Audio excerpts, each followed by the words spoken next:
Alright, let me guess. You've come to this review because you want to have a trading game, a negotiating game, and Genoa is meant to be the best. Is it though? I don't think it is, but that's because I'm more of an Ameritrashy person, and this is something you really need to know. Genoa is very much a Euro trading game. Like, the difference being, like, all the trades you do, what do they affect? They don't affect anything on the board, they just optimise your resources. It's not like in diplomacy where you're sort of affecting other players or doing anything on the board, it changes. It doesn't do any of that. It's purely, you have your own resources and no one knows what resources you have because you've got them all in a little box or something, keeping them hidden from others. And it means that no one knows who's winning until the end. And it plays a lot like solitaire, if you know what I mean. Like, there's a lot of trading, but you're not really playing the players too much, you know? So yeah, I was very disappointed in this game. So I'll give you an overview of the game, and hopefully it will give you a good sense of how the game plays, and then I will give you more thoughts. Alright, before we start, know this. To win the game, you need the most money. That's it. Okay, so this is the game board. There are no player pieces. Basically, the board is your oyster on your turn. So what you do is you roll these two dice.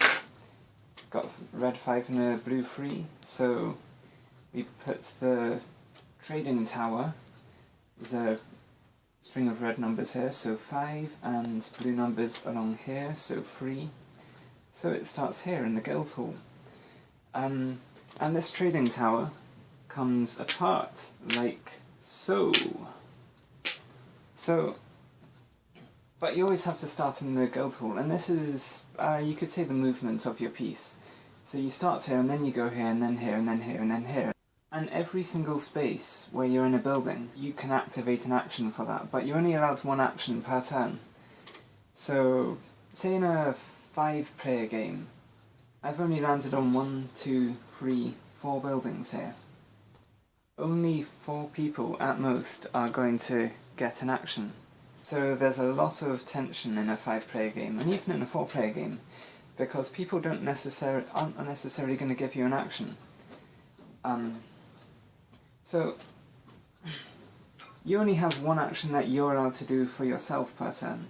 So let's say I take this action, guild hall. I get a large order, because that matches up with the sign here. And I put that into my hand. Then I start taking, like, right, who wants me to go where? And, like, the new people in the game will be like, oh, please, please, please, put me on the cathedral. And you'd be like, I don't know, because if I go to the cathedral, that's 1, 2, and then to get away from the cathedral to someone else, that'd be like 3, 4, for example. And that means you're only able to do trades with, like, one other person apart from that person. Because if you take the action there, you only have that action. The rest of the actions you give away, you trade away. So, like, if there's new players, they'll always want to go for the cathedral, so you might want to go to the cathedral because it'll be lucrative for you. They'll give you lots of money, and you won't be helping other people out because you'll not be giving everyone else actions. So it could be a good idea to do. However, other people could be like, oh no, I really need, like, I don't know, let's just say they want to go to these places, and you agree you'll go to these places, and the person who wanted to go to the cathedral will have to flex because they'll be like, well, you know, I want to go to the cathedral, but you know, I could really use those spices as well. So you move about. So say you move here, you then work out a deal with someone and say, right, you said you wanted to go to the coach house, how much are you going to give me? And you work out then and there what the deal is. You can't promise anything for the future, all this deal is about is the here and the now. So you work out a deal, and if they offer something, you have to accept it. So you're trying to get the best offer from people. So if you're here and people say, yeah, I really want to go to the coach house, you could be like, okay, that sounds promising. And they'll be like, yeah, I'll give you 30. You can then go to the coach house and they'll be like, actually, I'm only going to give you 20. And you'll be like, no! But, yeah. But if no one else is going to do that pay you for it, then you have to do that action. And because the game really needs you to give away actions, because like in a 5-player game, there are 1, 2, 3, 4, 5, 6, 7 turns. If players only get to do a trade on their turn, that's not many actions. So the game demands that you must trade as much as possible, really. So you'll trade with someone at the coach house, and as I say, promises mean nothing in this game, only the trade when it happens, and you can't make promises for the future. Then you go here and someone will, alright, the person who's at the coach house will get this and they'll give you whatever you'd accept to get there, so 20 ducats, I don't know what they're called, and they get this. Then you go here and do a deal with someone to get this, and then you go here and do a deal with someone to get these. And you can stop early if you think this person's not going to do a good deal, because actually, like, the deal happens just before you go somewhere. The deal involves moving there and getting the action. So actually, if this person's like, ha ha ha, no, I'm only going to give you 20, you might be like, well, if you're going to be like that, saying that you're going to give me 30 and then do 20, I'm just going to go along here and help this person out, which is a pretty harsh thing to do. So yeah, and like once you've just moved them all and done all the trading, that's your go over, and like, new person's turn. They roll the dice, and Shazam, they start somewhere new, and they go from there. So it's a very simple mechanic, and it focuses very, very tightly on trading. And all the things that you can get in the board are worth something somehow. And they're just worth things in different ways. So, like Cathedral, if you go to the Cathedral and that's what all the newbies want, you can get 2 of these in your colour. And so let's say you're yellow. That means that, say someone's, at the end of someone's turn, let's just say they've moved like this. That means, and you have to move to adjacent spaces, but buildings, like see how this building takes up 3 boxes? It counts as one big long box, just so you know. Right, say someone's moved like this, and 2 people have some of these. Going clockwise, they can place them, but they can only place them based on the street markers, if that makes sense. Like, these things that are on the streets, you can pick one of them and you'd be like, right, I'm going to place this on a building beside it and I own that building. So you take that away to say that one's been used, and then the other person's like, damn it, I wanted to own the spices, but do I want to own the coach house? And they might put a player marker on there, but they'll think probably not, because who goes to the coach house, you know? Seriously, no one likes the coach house. And it just means when you own somewhere, it's not as powerful as you think it is, but it is useful. Like, just anytime someone takes an action here, if you own this place, I don't think they give you money. I think the bank pays out 10 ducats or something. So this is really useful at the start of the game because the stuff accumulates. You can actually sabotage someone by, like, spending one of these to just get rid of their ownership building on a building and then spend another one to put it on. So there's a nice bit of sabotage there. Then, like, you've got the post office, which gets you messages, and this says the Cathedral to the Guild Hall. So that pays out 30 ducats when you go from the Cathedral to the guild hall.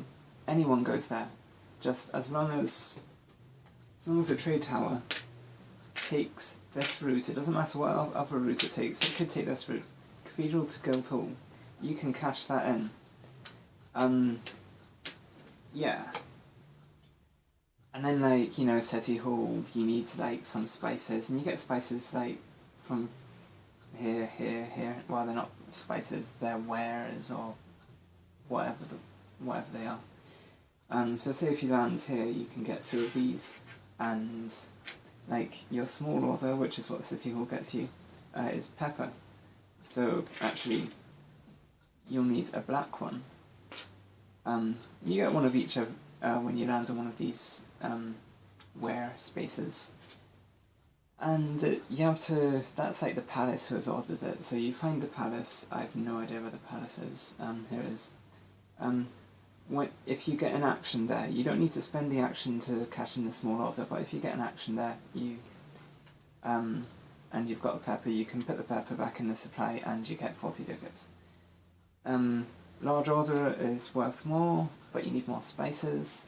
You get large order from the guild hall.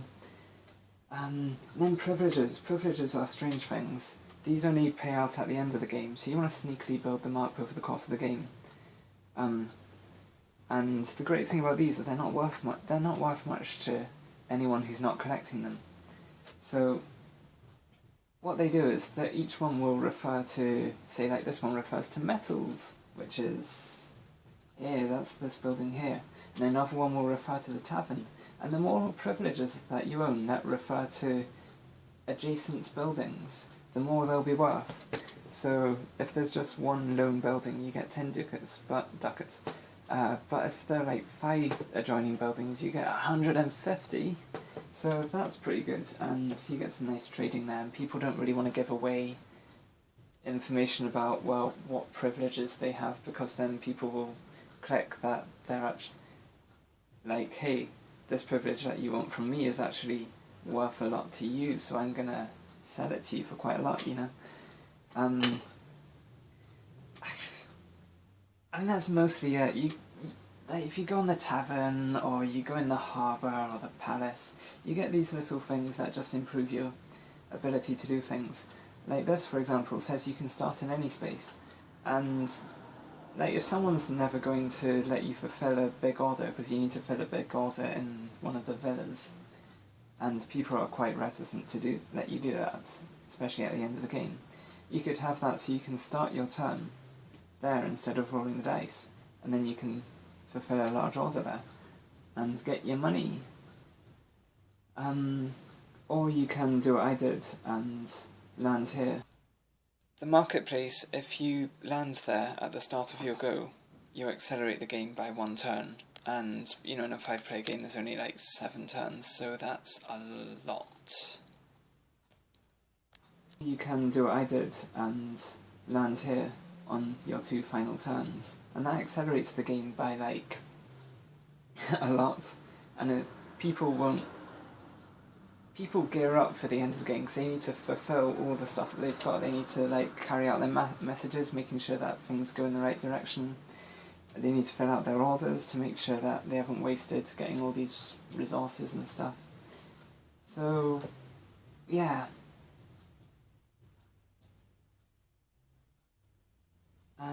You know, this one gets you 1 further action, so you're actually allowed to trade for, or on your own turn, just get 2 actions rather than 1 action. You can't land here and take 2 actions here.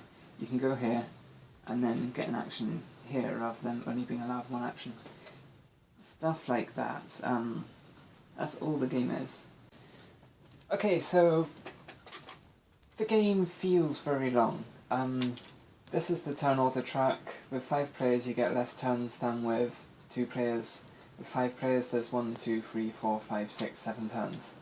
And when you get to about the 3rd or 4th turn in a 5-player game, you'll be like, oh man, is the game over? And you, like, look at that and you're like, no way.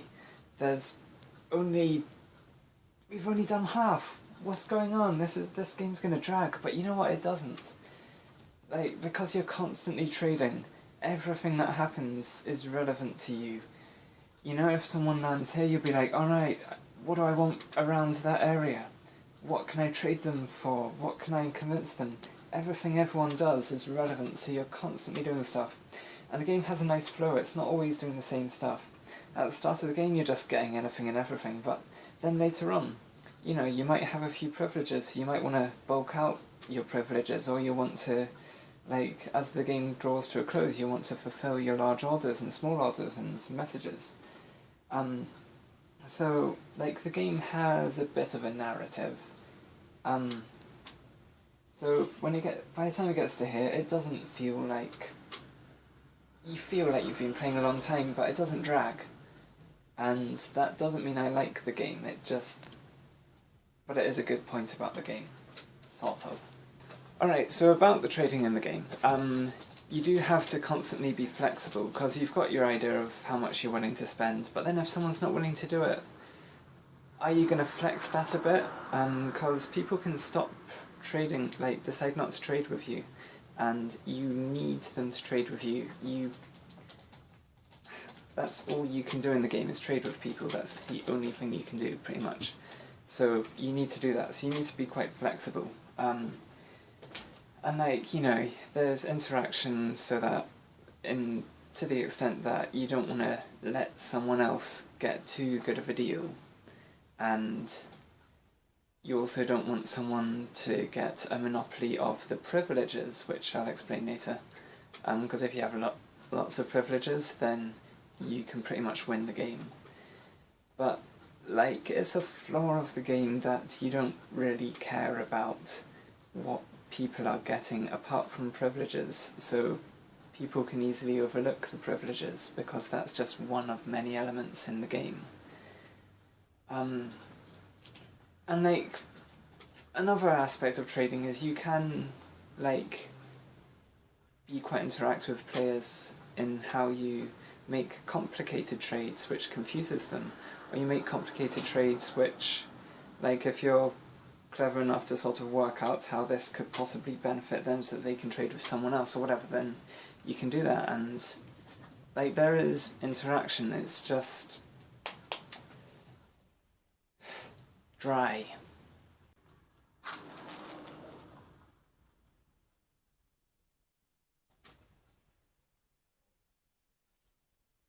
Yeah, so it's the theme of this game, you know, it's not there. Like, it is, but it isn't. It's, sure, there's stuff you do messages, you do large orders, you do big orders, but at the same time, you go to the park, and that gets you a further action. You go to the coach house, and that gets you to start in any space. I guess that also makes sense, but the thing is, you don't think it makes sense. You know what I mean? Like, you don't think about the theme when you're playing the game, really. And just the interaction, there's so much interaction, and yet there's not. As I said before, it's solitaire. You don't feel like you've interacted with humans. You know, you don't get to know the people you're playing with better playing this game. It's not a social game. It's a Euro game, it's a mechanics game. I don't like that kind of game. I don't particularly like this game. I play games to be social and have fun with friends. This is a game you play to win. And, like, I don't think I've lost any of the games I've played yet, but that doesn't make it fun for me. You know?